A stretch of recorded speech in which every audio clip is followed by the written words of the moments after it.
Hello and welcome to Ditching Hourly. I'm Jonathan Stark, and today I am joined again by the lovely and talented Blair Enns. Blair, welcome to the show. A lot of inflection in the again. It's like, here's Blair Again. again. I am happy to be here, Jonathan. Thank you. Always great to talk to you. The topic Likewise. for today is productizing your services or productized services, however you want to call it. Um, I think we were chatting about this on Twitter in a thread of somebody else's tweet, but this That's how I get on your podcast. It's like, oh, that's a wrong thing he just tweeted. Let's get him on the show and we'll talk about it. Well, that's where I try and Twitter's a good place to go to test your thinking on something because you can just blurt something out and everybody will tell you why you're wrong, and then you can see if you think they're correct in your error or if you're like, no, I'm right. Yep. It's good for that.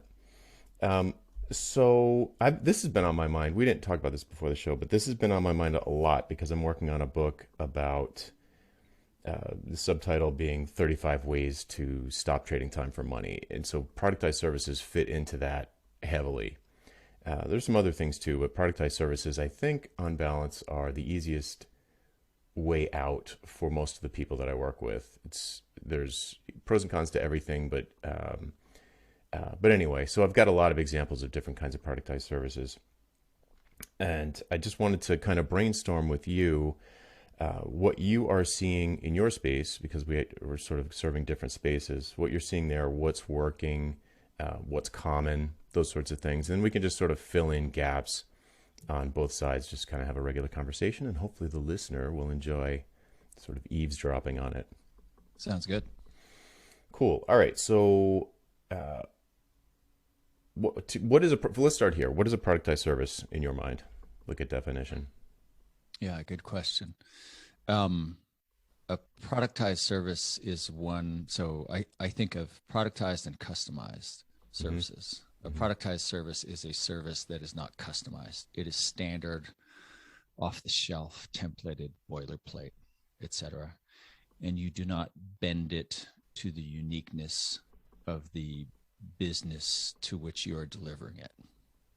Yeah. Now, that's you could push back on that a little bit and say, well, in any productized service, there might be some sort of customization. I don't know that wouldn't be true, but yeah, no, I'll stand by that definition. You don't bend it to the audience. Right. Right. Yeah. You're just saying no, this isn't for you. I mean, there's a I'll speak to that point a little bit because I think it can cause confusion for people. A productized service will be delivered like a service. In other words, you're going to be having like a one-on-one interaction with a client. It's not like a video course that they just download and you don't have any interaction with them. It's a high touch delivery, but it's delivered in a very structured way that you don't deviate from. There will be differences, of course, because it's like personalized to them. So you're not going to be saying the exact same thing every time in every situation, because then then it could be a product, then it could just be a video. But there's still going to be some creativity or improvisation within your framework. At least that's the way I see it mostly happening. And what I equate it to is like ordering an iPod. When you order an iPod, there's some selections or whatever. You can make some selections, and then you can have like, do you want it engraved? And like the engraving is customized, but it's not fundamentally changing the nature of the iPod. It's not even changing something important. In fact, it's just a part of the process that someone is allowed to customize it with an engraving.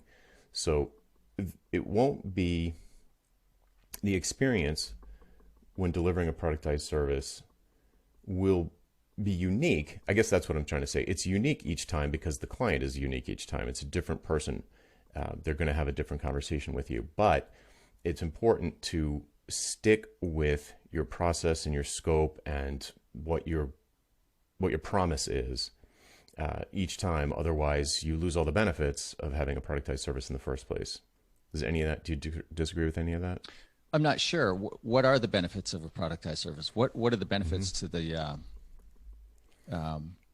customer? To the customer, the benefits to the customer is that they're being taken through something that's been road tested before. So they're not the guinea pig for some new process or service, like it will be it will be delivered, almost certainly it will be delivered faster with higher quality than it would be if it was just a custom project that's like, hey, I'm good at mobile web development, let's talk about me doing some mobile web development for you, what do you need, you know? So in the from the delivery standpoint, once they've made the purchase, I think it's going to go much more quickly. They're going to get much more bang for the buck than if you were just winging it as a smart person with a client who had a need. Uh, it, So, yeah, go ahead. so those benefits of delivered more quickly, more bang for the buck, those are efficiency based benefits. Well, I see it more as like an opportunity cost benefit. So it's an efficiency benefit to the seller, but you're asking about the buyer. So to the buyer, it's like, wouldn't you want this outcome more quickly? Wouldn't you want this high quality outcome more quickly than less quickly? So, you know, quicker time to market, you could say, is like a very clear business benefit that any business person would desire. Usually when people would come to me for some kind of a custom engagement, they would be like, you know, if you could wave a magic wand and have it done in one day, we'd be even happier than if it took 18 months. So I think that that a productized service can deliver a result more quickly than if someone's just winging it, then that's going to be preferable to the client in every case. But I don't think those are opposite ends of the spectrum. Like I think one of the things a client gets when they hire an expert, so a specialist, is the fact that they've worked in this space before, the fact that they can see the patterns more readily, Mm-hmm. they can arrive at outcomes quickly. But that's not necessarily tied to productization. If you don't mind, I'll back up a bit and just paint the picture between the distinction between productized services and customized services a little bit more, because I think it was that something I said on Twitter that prompted you to invite me to have this conversation. And I probably said something like, it's a mistake to productize your services if you run a customized services firm. That would have definitely caused me to put you on the show. Okay, yeah, flesh Yeah. that So out. if we want to get to the heart of my message is don't productize your services. Now, there are some exceptions to that. And as I said to you before we pressed record, I recognize there are some holes in my thinking. So I'm Mm-hmm. looking forward to the conversation where maybe we can kind of identify where those holes are and Yeah. sort out uh, what's wrong or how to plug the gaps, Right. or have me rethink my ideas on this. So you think of a customized services firm and a product. So let me start with the audience that I serve, creative firms. So design firm, ad agency, and then all of the like hybrid consulting software engineering. Sure. Like you said, we serve different markets, but those markets are merging, right? Coalescing. Yeah. Um, so let's take a design firm. Mm-hmm. Small number of clients. This is how a design firm or an ad agency should work. We have a small number of clients. Every client is unique. Every problem that they have that they bring to us is a unique opportunity for us to help them create value in a way that is unique to them. Therefore, every engagement is a blank slate. This is the way you think an agency should work? Yes. Okay, Also, how keep going. a consultant should work. Okay. Every engagement is a blank slate of opportunity to create value that is specific to their client and very unique situation in the market that they serve. Mm-hmm. And we should be thinking creatively and expansively about how we help this client create value. And as Mm-hmm. you know, in a value conversation, we're trying to uncover, well, we're actually transcending the problem and solution as the client states it to us, and we're thinking bigger, and we're getting them to think bigger. But well, what is it you want to be true in the future, and what's the value of this, and what will we measure? What's the value of this? What would you be willing to pay for that? So that's Yeah. a value conversation for somebody Yep. who's selling customized services. Yes.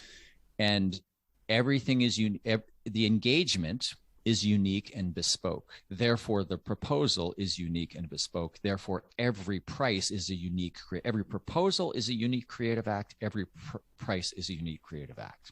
Yeah, totally agree on all of that. Yes. So that was Except for the should. I agree on all of that except for the should. Uh, okay. This So is we how can come back to agencies that. should, right? Yeah. Yeah. So this is how agencies should work. This is how consultants should work. I used to be a Mm-hmm. consultant, and I Mm-hmm. didn't really work that way. I had productized my services. I'd quasi productized my services. Mm-hmm. The other end of the spectrum is a training company. So I used to be a consultant, and I run a training company now. Mm-hmm. And a training company, so we talk about in a customized services firm, value-based pricing is tied to is more art than science. I'd say it's 100% art, but yeah. Well, there's a little bit of math that I would Not put in much. the category of science, rightly or wrongly. Fair enough. But when it comes to a product company or a productized services company, it is more science than art. So they say there are 90,000 data points that go into the price of an airline seat, as an example. Mm-hmm. And so when you have huge volume scale, because you're selling products or productized services, then it's more scientific. And how do you price based on value? You have to do these fairly sophisticated segmentation studies where you understand, well, we've got our audience of thousands or millions is made up of these groups, these types, these personas. And this group over here values these things and they're willing to pay this much for it. And this group over here values these things and they're willing to pay much less for it, et cetera. So you build your products and your prices based on this data where you are making assumptions about. You're grouping people together based on their similarities. And then you're creating a product and a price that is targeted towards the average of that segment. Totally. Coach, business class, and first class, right? Yeah. So that's a productized services business.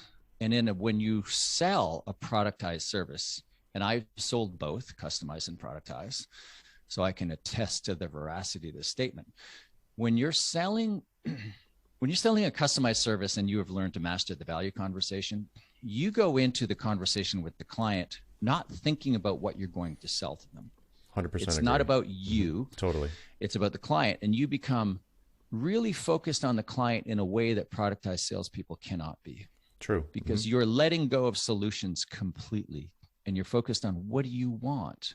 What will we measure? What's the value of getting this? If I could help you do this, what would you be willing to pay? Sure.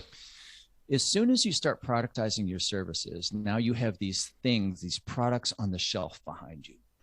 Yep. Client starts talking. You ask them, what do you want? They start talking, and you, being a pattern matching machine, being a subject matter expert, you see the patterns and you jump ahead and you think, oh, I know what you want. I've seen this problem before. And you immediately start matching your products to the client's solution. And you quit I have a hammer. You are a nail. This is and I do this now because we are a training company. And we can sell you a seat in a workshop. We can sell you a seat in a boot camp. We can sell you private training. We can sell you private coaching. And that's about it. Yep. So client starts talking. I immediately start thinking which product is best for them. All of these things, if any, yeah. And all of these things have prices attached to them. And a productized salesperson has to think this way because they have to move quickly. Why do they have to move quickly? Because they have to pursue scale. Why do they have to pursue scale? Because one of the things the client gets in giving up customization is they get a lower price. So your business model has to support higher scale, lower prices. This is a culturally different business than a customized services firm. And I said there's some holes in my thinking here where there are places where customized services firm can have productized some products, and we can talk about that a little bit. But fundamentally, these two businesses are at odds with each other. So let's go back to the culture of the business. One is an efficiency-seeking organization.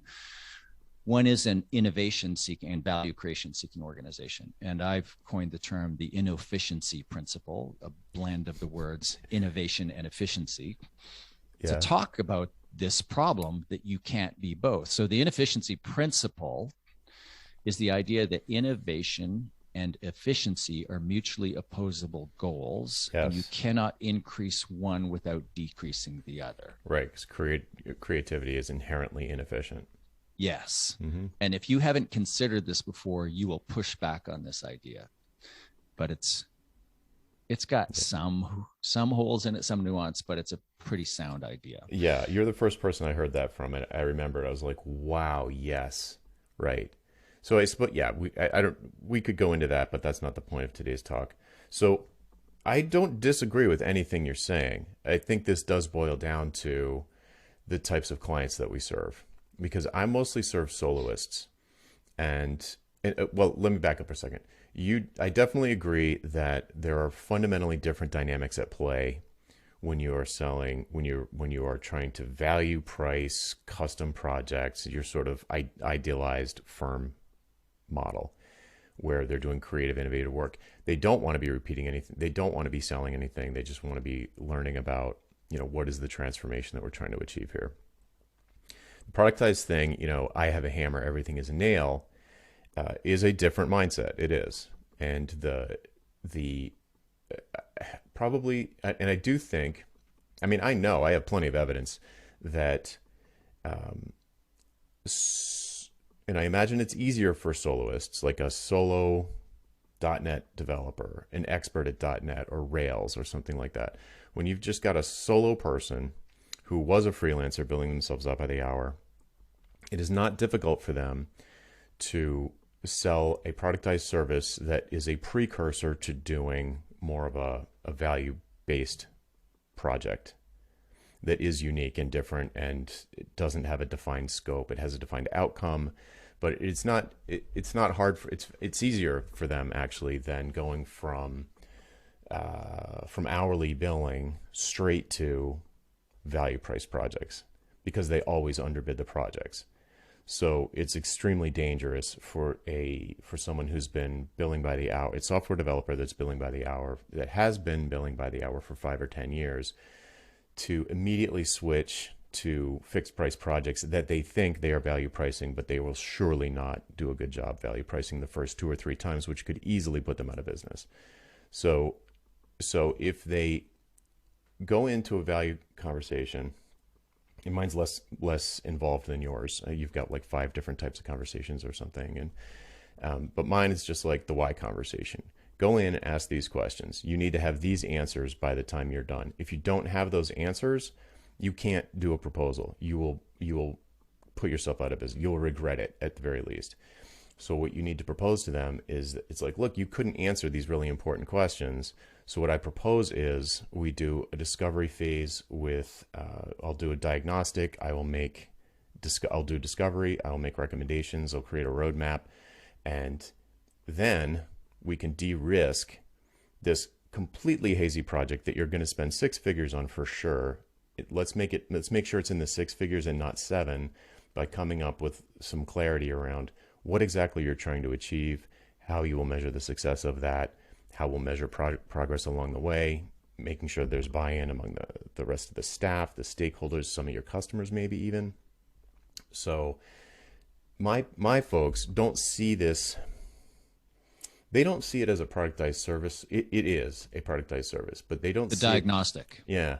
They don't Yeah, usually absolutely. Yeah. It's the one product every customized services firm should have. Okay, so we're on the same page there, Yeah. because they don't see it that way. They see it as like, oh well, I would have done this for free just to write a proposal before. Yeah. Or they'll say, I would have just done this as the first month of the hourly assignment, Yes. and then found out that the thing they want isn't feasible or something, or it's going to be 10 times more expensive than they thought, and then it's just a waste of money. So that is one. Okay. So we agree that is a productized service that a custom firm could have.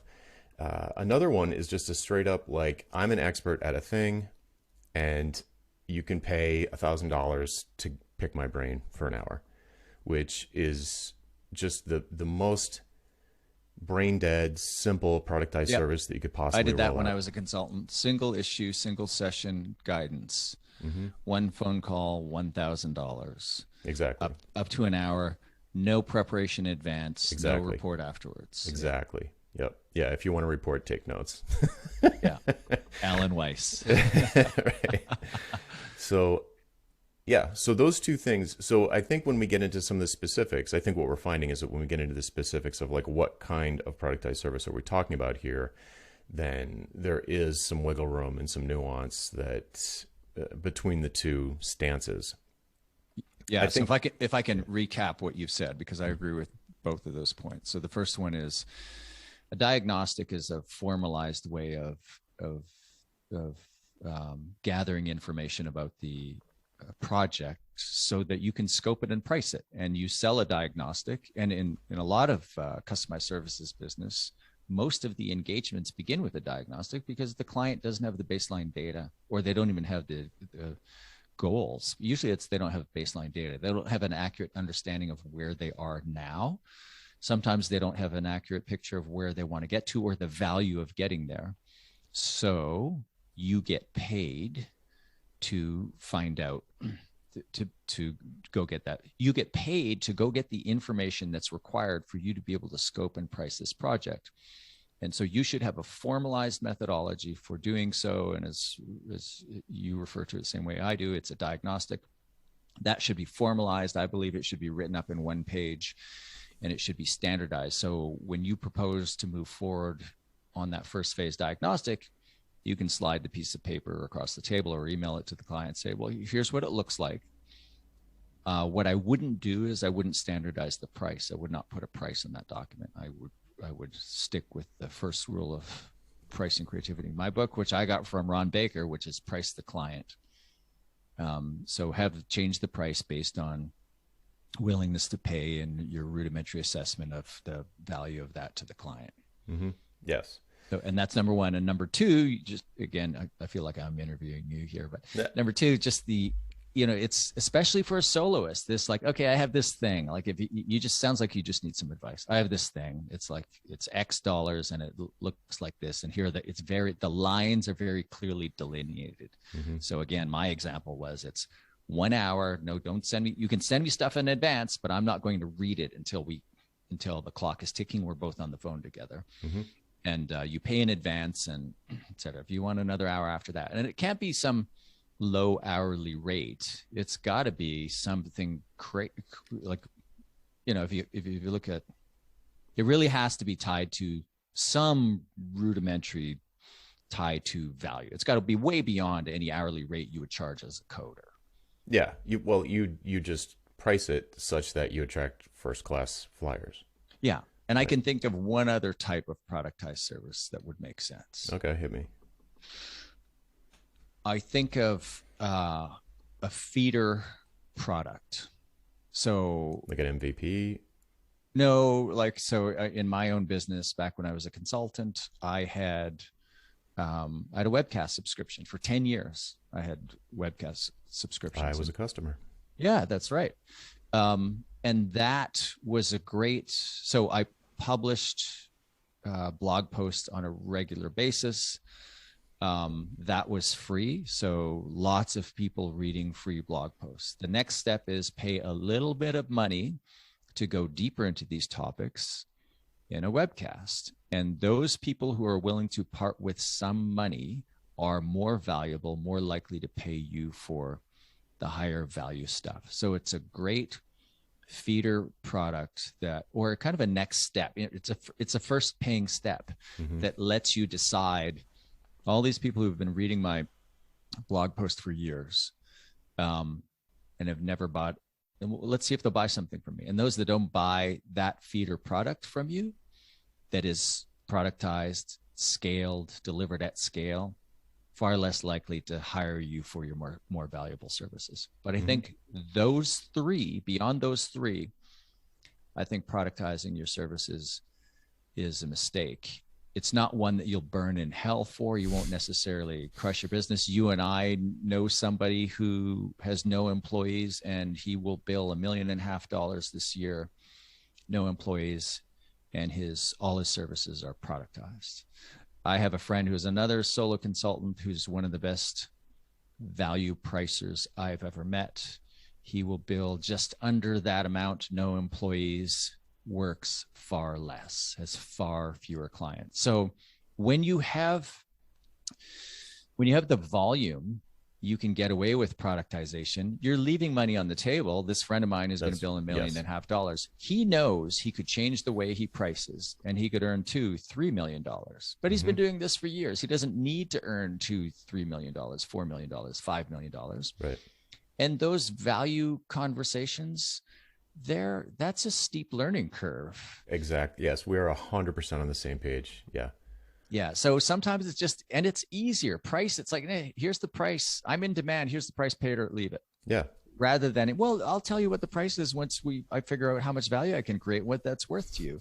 Like that's like, if you have all these people lining up willing to pay you money and you want to move quickly and you don't want to go deep into your client engagements. Now with your audience, they have to go deep, but if you're the type of person where you don't really like people and you don't want to go too deep with them too long, stay productized, pursue volume. But that's the key. Like the key to productized services is volume. The trade-off has to be volume. You have to increase volume, not just a little bit, not just like 4 or 5 clients from a solopreneur to 10, 12. Like it's dozens, it's hundreds, sometimes it's thousands. Not for solo. Yeah. Not for, but it would certainly be dozens, probably over 100 where it starts to make sense. Right. And I just want to put a finer point on this.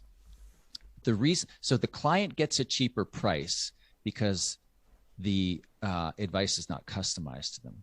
It's not customized to them because you're effectively segmenting your audience and you're aiming at the average of the segment. Now, behind me on my bookshelf is a book called The End of Average. Hold on. There's another book. I'm looking for it. There's another book on averages, and it might not be The End of Average. Maybe it is. Interesting studies in this book where they look at all these effectively segmentation studies. They start with like designing a cockpit. So the U.S. Air Force designs a cockpit to the average pilot's dimensions. And they measure 20,000 pilots. And these planes keep crashing. And they can't figure out why. So they go look at the 20,000 people in the study and they ask themselves, how many of these pilots actually meet the average? The answer, 0. They're all bigger and smaller. When you are building a product and setting a price to an average, you're approximately correct for everybody. You're precisely correct for nobody. And in exchange for that, not getting precisely correct advice is a lower price. For your lower price business model to work, you need scale.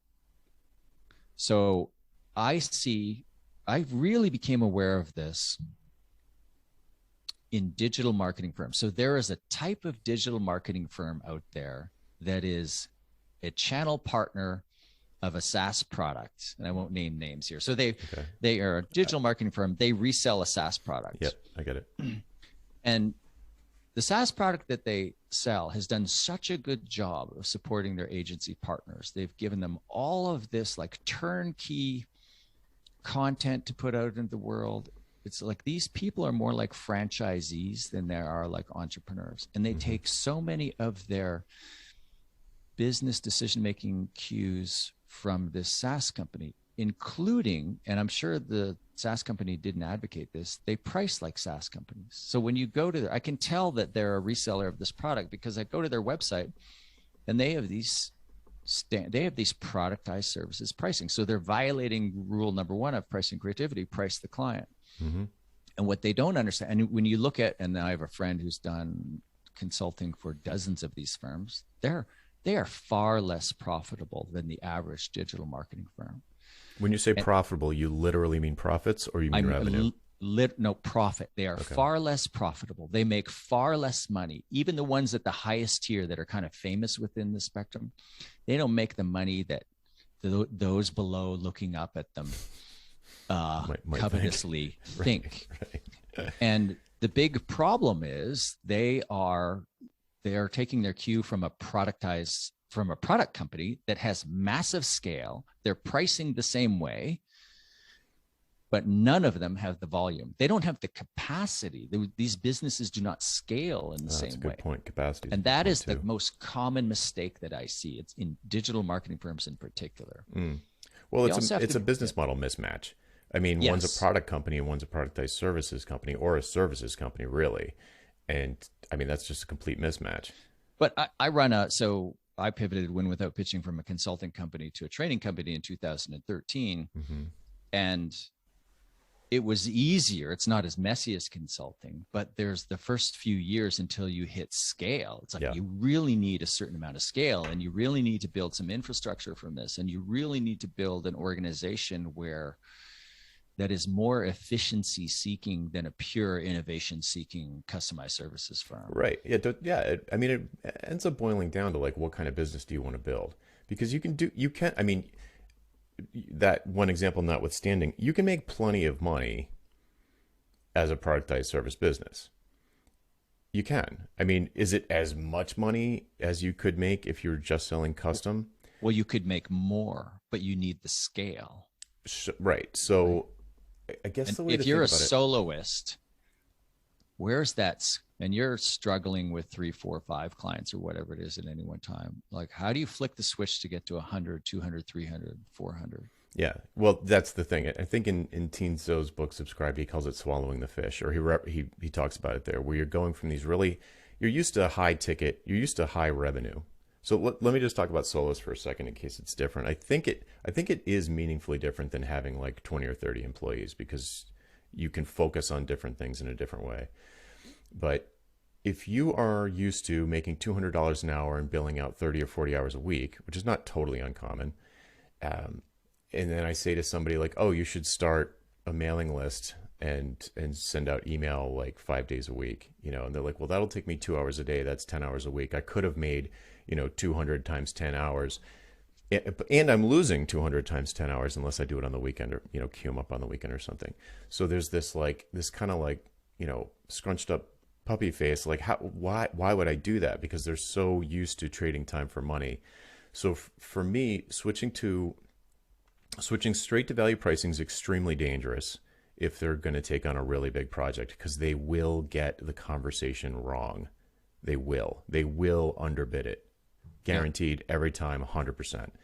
So if they take on a huge project, and the projects that they're getting leads for, they get like 2 leads a year, maybe 4 leads a year, they land one of them or two of them, and they last for 6 to 12 months. So if they take on one of those and they value price it, they can really get in trouble, because they're gonna think they're value pricing it, but they're really doing time and materials in disguise. And they try and figure out the scope. They don't find out what the success criteria is. They don't find out what a progress metric is, and they think they're doing it, but they're actually way underbidding it, and then they hate it because they did a time materials bid, and those almost always go poorly. It's like more than 50% of the time. So when I talk to someone, but they see they're on the hamster wheel, and it's like, geez, I'm like 50. I've been doing this for 20 years, and my lifestyle is outstripping, my lifestyle increases are outstripping my ability to raise my hourly rate, or I'm at a ceiling on what I can charge for my rate, or there are kids coming out of college that are undercutting me by 50%, and they're actually really good. So, it gets very scary. So like, what do I do? So for me, it's the big question to me is to them is, do you want to become a student of sales? Do you want to become good at sales? Because the value conversation is like a performance art, and you're not going to get good at it without practice. So they don't even have the scale of leads to practice it.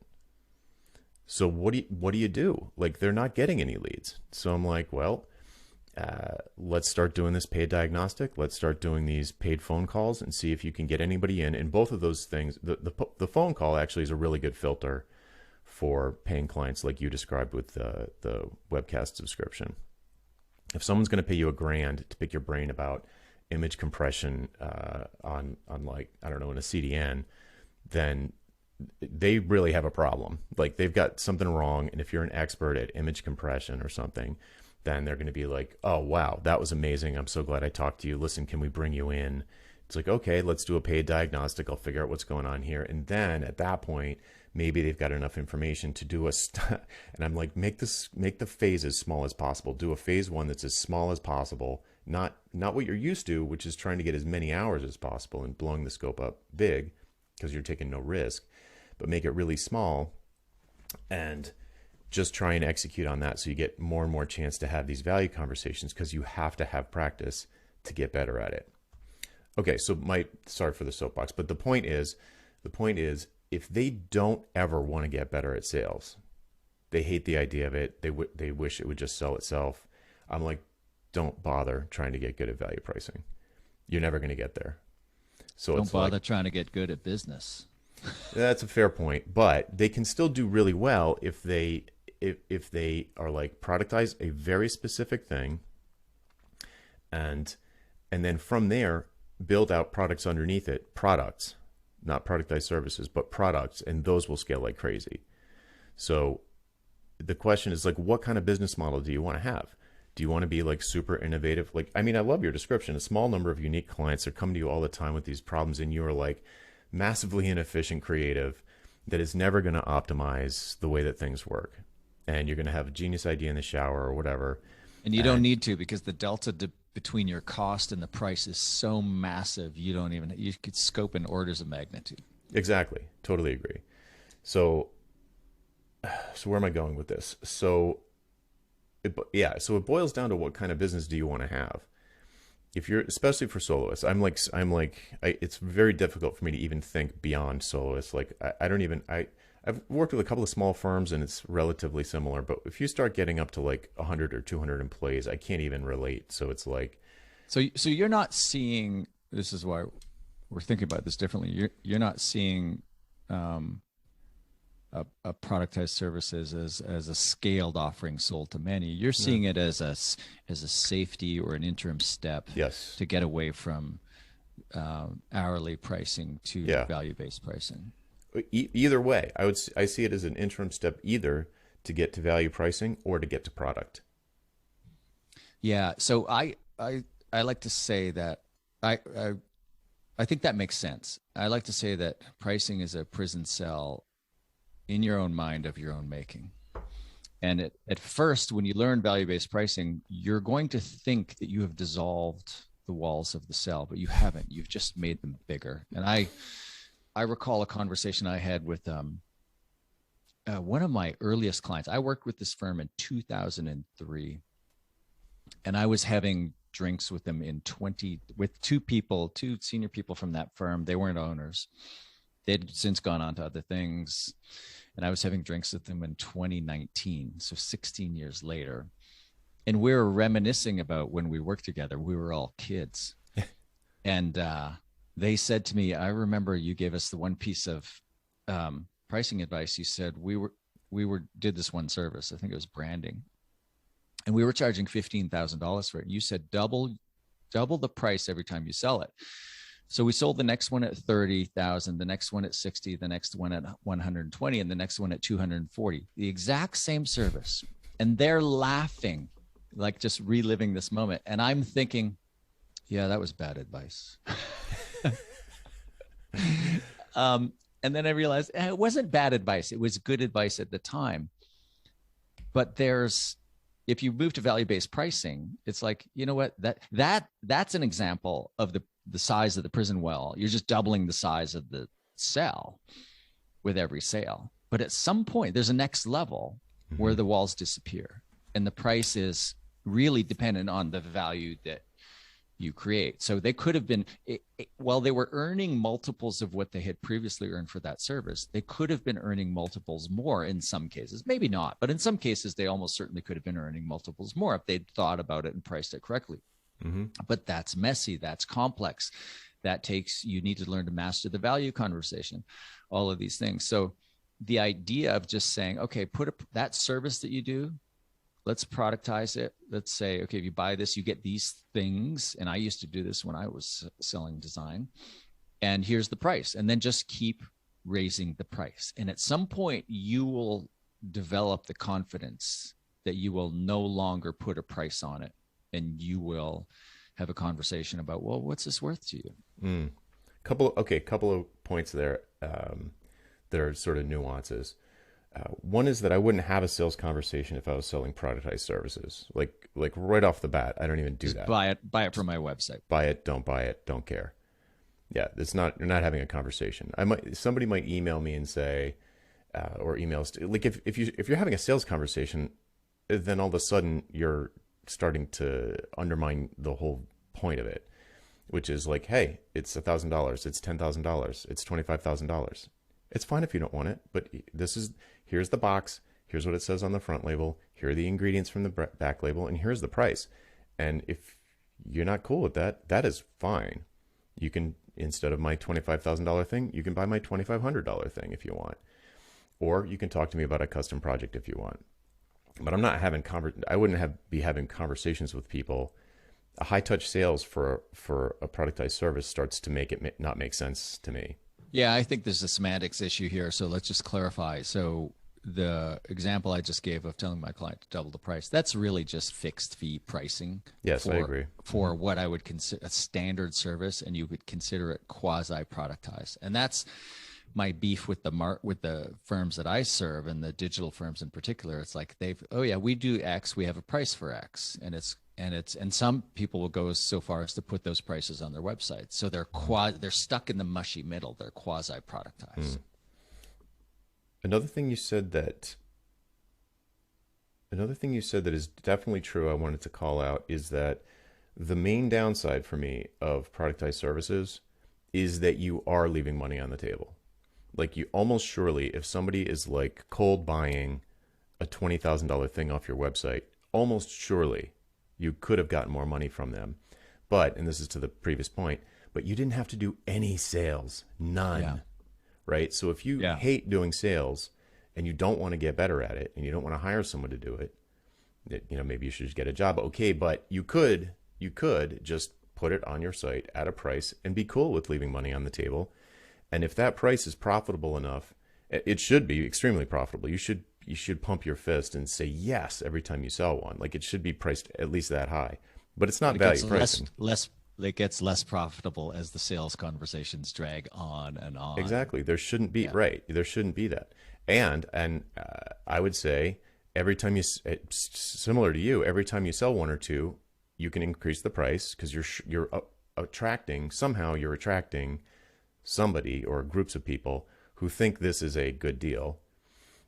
And you're probably going to make it more efficient over time. So your profits are going to increase on both ends, meaning that your costs are going to go down because you're going to get better at it, and maybe even take out things that nobody cares about that were a lot of work. And you can increase the price at any time.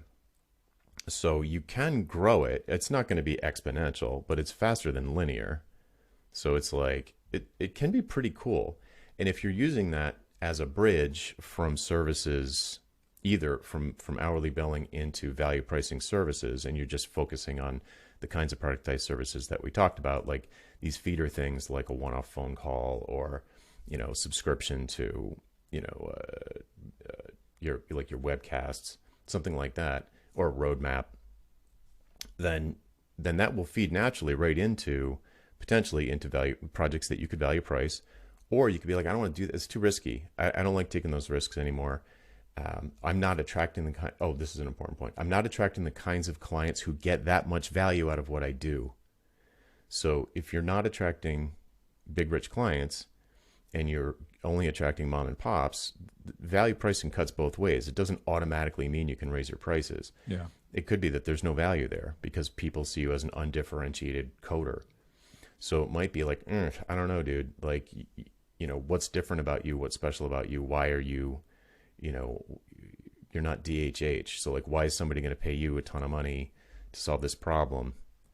So it requires, I think, value pricing, really benefiting from doing value pricing.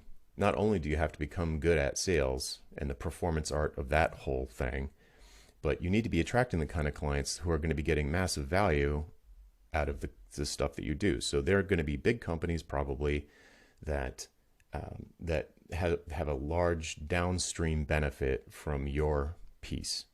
So they're going to they have some kind of scale that you're going to amplify with your upstream strategy design, whatever piece that you're doing. They're going to get tons of benefit out of it. So it's worth a lot to them, or you're taking away a massive amount of risk, whatever it is. So it's going to be worth a lot to them, and it doesn't cost you that much. So you can have those order to deliver. So you can have those order of magnitude prices where, yeah, it's going to be sloppy and the scope is going to skitter all over the place, but that's fine because I'm getting paid $2 million for maybe a 2-month engagement. Yeah. As soon as you build a product for the lower end of the market, put it on your website, you're positioning your offering as serving the lower end of the market. You're right. It needs to be a conscious decision to go down market. Yeah. So I think if you're a soloist billing by the hour and you're looking for a way out, sometimes I've met 10% maybe of the students I've worked with just naturals at it. They just have already been talking like this. They have high personal confidence. They see their prospects as peers and not bosses, and they can do it. And they're willing to. They have to also be willing to walk away from the deal. Yeah. So if there's any stench of desperation, but one of my favorite Blair quotes, if there's any stench of desperation, or you need the gig, or you feel like you are lower status than your buyer, oof, trouble. But maybe 10% of the people I work with feel high status. They really know what they're doing and they believe it. And they're just like, yeah, and they'll walk away from the deal. Then maybe value pricing, and they're going to scale their profits up that way. But if they're not and they don't really want to, then it's like, well, let's talk about productizing, and then going down to people you're more comfortable selling to and trying to build a really big base of the pyramid instead of living up at the very tippity top. Yeah. It's deflating to me to hear that, like, to imagine 90% of the market that you or I serve can't do this and needs to go down market. Oh, no. 10% of the people I meet are naturals. Yeah. There's some percentage that can learn it, that does learn it. I think, the value conversation is so pivotal. I consider it to be the most valuable skill in all of business. I think when you learn to do this, you shift your focus from what it is that you're selling to how do you create value. It just feels so different to the client. It changes the dynamics. You get 1 or 2 victories under your belt and you see the possibility, you taste what this could be like, you are hooked. The average person is hooked. But you're right, it's tacit knowledge. It has to be learned. You can't. The longest chapter in my book is on value-based pricing, master the value conversation. Is on the book's on value-based pricing. Is on master the value conversation. I spent the most time on that chapter, and at the end of it, I read it and I think, this isn't enough. You can't learn this from reading it in a book. I mean, some people can. Like you would say that the 10%. Read this, I got this. This is so in tune with who I am and how I think. I just need the framework. I've got this. Mm-hmm. I think the other 90%, they need practice. Most of those need feedback on the practice. And if you fail in the first 3 conversations, you might never pick it up again. Yeah. Right? Yeah, so you need somebody behind you saying, no, come on, just tweak this. You can do this. Let's go again. Yeah. Yeah, it's like trying to learn martial arts from a book. It's not going to happen without practice, right? So you have to practice it. So that means you have to have a bunch of leads so that you can practice it. Have you ever found a good way to role play it? The value conversation? Yeah, like a really truly effective way. Yeah. Cool. We do that in our training, and I'm not even going to give it away. I feel like I split the atom on this. Like I can't figure it out. The point of the point that it represents a fundamental shift in your thinking, where you really become client focused and value focused on value creation. People listening to this who haven't mastered the value conversation, they think, well, no, I'm client focused. I'm focused on value creation, and you're not. If you're selling time or you're selling products, you're absolutely are not. And people go, yeah, maybe, but we pride ourselves here on being. And I have a role play of the value conversation where I prove to people, and I'm not even going to say what it is because it's one of my most valuable trade secrets, but they do this exercise at the end of it. I give them the framework at a very high level without much detail. And I say, we partner them up. Go have a value conversation on this topic. And it's the topics that's key. Mm-hmm. And obviously you don't give them enough time, and you don't give them enough information. And you come back and it's like, what do you learn? And most of them don't realize what they've learned until I point it out. And it's like, and what I point out is it was all about you. It was all about you. And if you did it right, it wasn't about you at all. Like I like to say, and I talk about this in the book, I think, your subject matter expertise is what gets you to the table. It gets you to the value conversation. But then you need to let go of it. You need to let go of what got you there, your subject matter expertise, your ability to spot the patterns and jump ahead. Let go of that, and then embrace the process, the framework, and adopt the Zen mind of the beginner. I am a blank slate. I know nothing. All I have is this framework. There's nothing I have to sell. I always say I can make you a better salesperson if I took everything away, everything that you currently sell away from you. So I'll give you a hint. Put them in a value conversation role play exercise where they're not selling what it is that they sell. Take their subject matter expertise away from them. Yeah. And then all they have left is the framework. All of a sudden, they focus on the framework and the client. And they have this really meaningful conversation. Yeah, there's nothing. That's all you got. And so some people where it's like, I've hired this new salesperson. They don't have enough subject matter expertise. I go, great. I think if you gave me like a deep subject matter expert versus somebody who has no subject matter expertise, that person with no subject matter expertise will do better faster more initially at the value conversation, because the subject matter expertise isn't getting in the way. Mm-hmm. They're not jumping ahead to solutions because they don't know what the solutions are. Yeah. All they have is the framework, and they're focused on the client. Yeah. Okay. So I 100% agree with all that for sure. So, but this, we're more here to kind of explore how productized services fit into this. And if I could make an observation, tell me if you think this is true. I think the fact that you serve like cutting edge creative firms, it would be crazy. They're basically perverting their DNA to productize. Yes. But if you were serving, I don't know. Well, who you tell me? What would be an example of someone who does make sense to productize, like data scientists or some mathematicians or something more like audio engineers. Website design firms have to have a productized service for the follow-on, the maintenance, and it might include hosting, maintenance contracts, etc. They don't have to.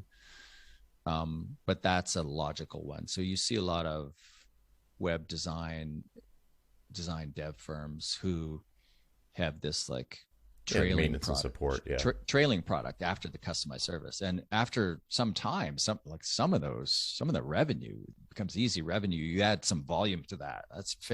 Can be fairly substantial. So that's kind of a natural one. But beyond that, so a highly creative firm. So take Wyden and Kennedy, so the highly vaunted, I think they're the world's largest independent ad agency. I just seen it highly creative. The idea that they would productize would be absurd. Creativity is the ability to bring novel perspective to a problem, to think differently about the problem. So it wouldn't make sense. But if I'm like an exterminator, like a pest control. Yeah. And if you're an exterminator, your business is built for scale. At some point, it's like the E-Myth. At some point, you're going to hire other exterminators and train them how to exterminate. I suppose. I'm thinking of the Bugs Burger example of like the guarantee. And I don't know if you're familiar with that, but Bob's Burger? But Bugs, what's it called? But I think it's called Bugs Burger Bug Extermination. Oh, we'll talk about it offline, but okay. They have such an absurdly their guarantee is so absurdly client friendly that they charge like 5x what you would normally charge, and they didn't scale by hiring employees.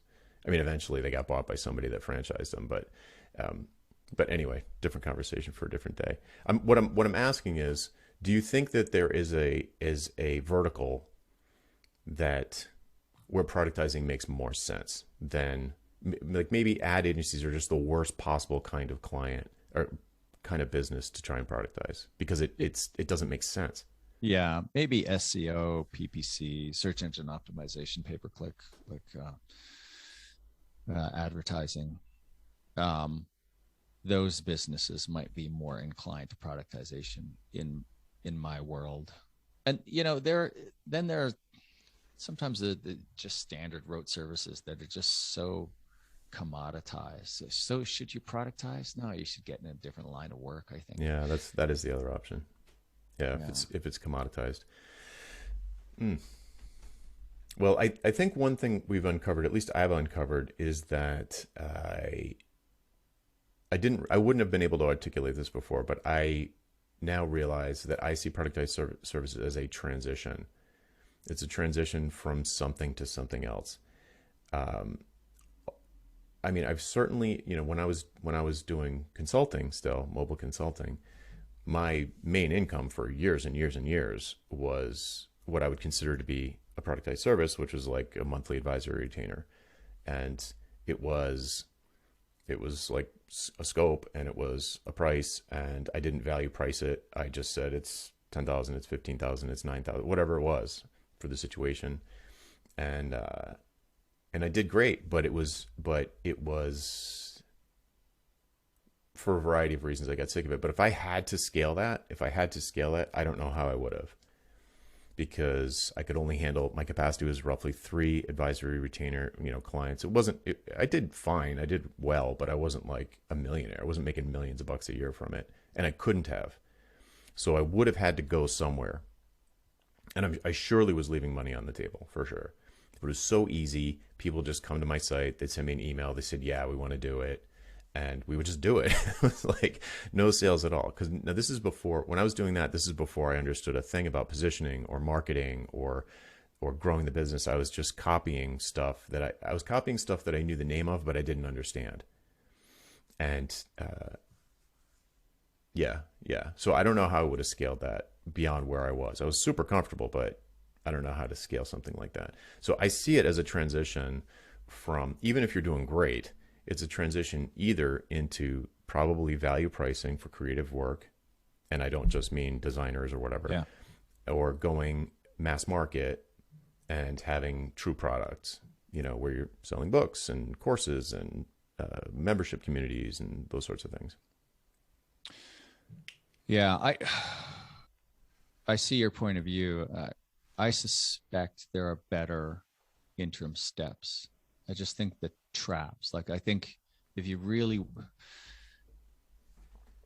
I see productized services like it, like there's this spectrum: fully customized, fully productized, 2 different businesses, and then in the middle is where I was as a consultant. It was like, okay, you got a problem? Yeah, I'll sell you. So somebody would say, as a business development consultant, somebody would say, okay, well, these are my challenges. And I would say, well, these are the 3 products I can sell you at these prices. And I was like, but are we gonna get to the heart of, yeah, probably with this one. Okay, I'll buy that one. And my entire business was built on, okay, I'll buy that one, I guess. Yeah, Um, yeah. and Kind then of no man's land. I was at this inflection point when I started to learn about value-based pricing. I realized, I'm stuck in the mushy middle here. If I want to be a good consultant, I need to value price. I need to slow down. I need to have these conversations. I need to figure out what it is, that the client really wants and how much value can really be created here. And then I need to structure a more open-ended engagement. And the biggest, or I need to productize. And I chose productization and scale largely, I guess, 2 reasons. Number one, I was kind of a little bit bored as being a consultant. But number 2, which was maybe the larger reason, I live in a remote mountain village in the middle of nowhere. I really believe that for me to do consulting properly, I had to be able to say to my client, listen, I'll be there Monday morning. And where I live, I can't, that's just not a thing. Yeah, right. I'll spend 2 days trying to get to where I'm going and then 2 days coming back. Right. So I didn't feel like my location allowed me to do that. Now, the truth is, like, I could have stayed with the model that I had and just kept raising my prices. And like my friend, but I was topping out at what I would look at other independent consultants and I would think, well, nobody can make more than this. My prices are high. I'm working as hard as I can. I'm getting sick 3-4 times a year traveling the world. Jesus. Um, this is as high as it goes. And now I look at it and people are doing 3-4 times what I was doing. And obviously there are people out there doing multiples of that probably. Um, but yeah, so my friend who's going to do 1.5 million this year, he lives in a location where it's like, it's so easy to travel. And then COVID hits. And what happens is like, now he doesn't have to travel at all. So now he goes from 1 million to 1.5 million. Right. And his costs go to zero. Right. Yeah, I think I was trapped in the mushy middle, and I see these having some productized services, with the exception of the ones that we agreed on. Yep.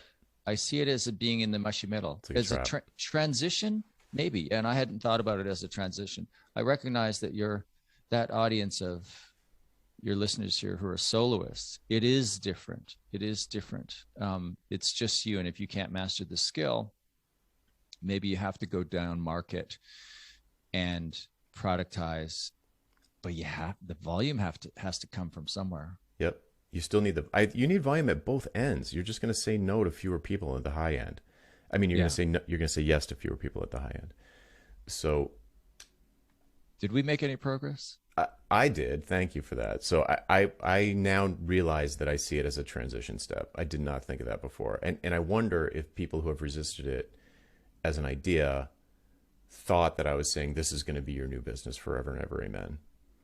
Because now if I frame it as a transition, either the few things that we've carved out as essentially gateway drugs into basically a value price project, or they're going to, other than those, if you're going to do something else, it's probably just you transitioning, trying to get your time back so that you can build products at the other end of the spectrum. Now, with software developers, there are actual products, right? Like you build a product for a client and you look around and go, wow, there are hundreds of clients like you, thousands. I could resell this.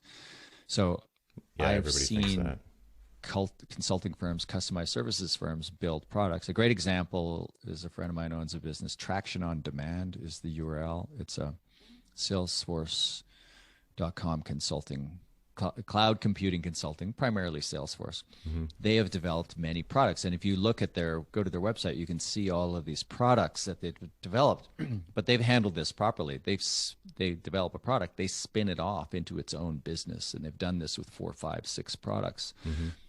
It's a large business to begin with. But that's the way to do it. And at that size, you have to spin them off because the cultures clash. The culture of a product company clashes with the more innovative, more creative culture of a consulting company. Right, because one side wants to get efficient and cut costs, and the other side wants the exact opposite.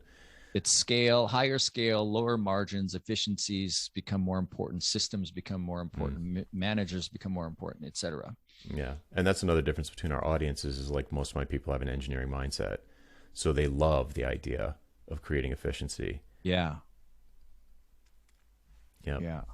Right. So then to be in but in your business, you're going to be totally creative and you're going to be an artist and you're going to have this performance art conversation, this sales call. You can't. You reside on this spectrum of efficiency on one end and innovation on the other. Yeah. And you want to embrace. So yeah, I guess from that point of view, it is a tendency of an engineer to want to systematize and productize. Yeah, they love it. But to make it work, you need scale. Yeah, but if you're solo, you don't need that much scale to get over the hump to swallow the fish. And then you're like, wow, I'm only working like 10 hours a week. So with that extra 30 hours, what can I do? And create more products. I'm just smiling at the 10 hours a week. You and I have probably had goals of that too. And oh, dude, when I was laughable. No, not for me. No, my average this year is 7 hours a week. Oh, I've never hated you more than I hate you right now, Jonathan Stark. I don't want to make more money. I want to work fewer hours. Next year, I'm this podcast is over. Even Tim Ferriss never made it to 4. Yeah. Well, I'm cheating because they're like, I don't count this as work. Talking to you is not work. I don't count that. So I do a bunch of things like this that people would count as work. I have like 4 or 5 podcasts and I write a mailing list every day, but to me that's pure pleasure. And if I was retired, I'd be writing every day anyway. So I am cheating in the sense that I don't count things that benefit my business as work necessarily. It's just the one-on-one phone calls, that's work. But that's about it. Okay. Thanks for that. I work 90 minutes a week and I have to go into my 90-minute staff week meeting right now to do my my 90 minutes of work. All right. Well, I will let you go in that case, but always a pleasure. Thanks for joining me again. Blair, where can people go to find out more? Well, I really enjoyed this conversation as I enjoy all of our conversations, Jonathan. Thank you. So it's lots for me to think about too. Winwithoutpitching.com. Awesome. Go there. Good stuff. All right, folks, that's it for this week. I'm Jonathan Stark, and I hope you join me again next time on Ditching Hourly. See you then.